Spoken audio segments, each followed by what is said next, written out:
여러분 안녕하십니까? 법무법인 조앤박의 조수연 변호사입니다.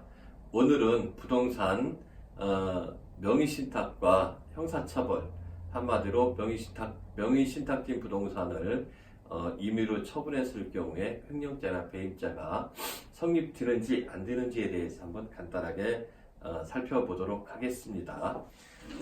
부동산 명의신탁이라는 것은 사실은 갑소유인데 명의만, 등기만 을 명의로 해놓는 것이죠. 원인은 여러 가지가 있죠.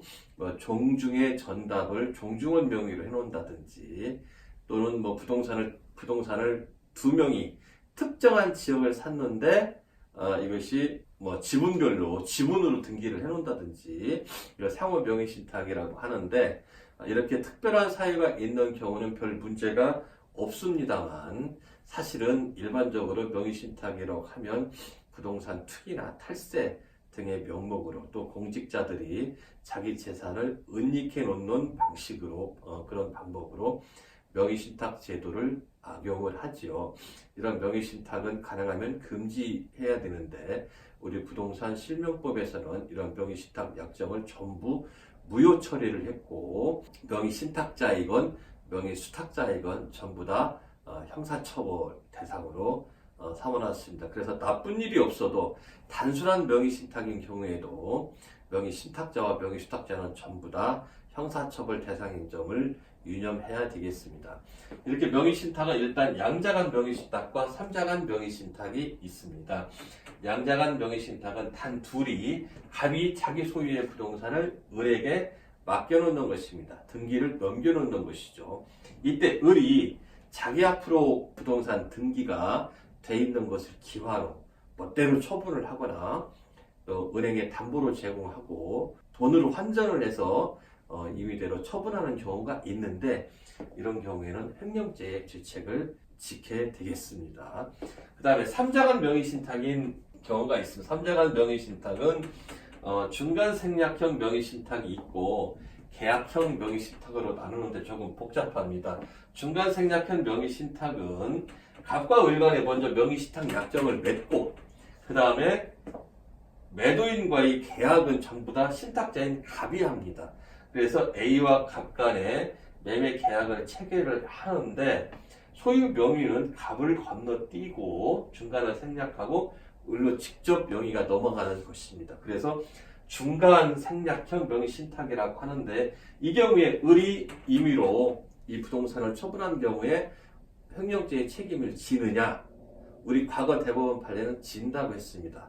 그렇다가 2016년 5월 19일 전원 합의체 판례로 이런 경우에도 굳이 갑과 을이 부동산 실명법에 의해서 무효이고 동기도 불순해서 이러한 위탁관계를 보호할 필요가 있는 위탁관계냐.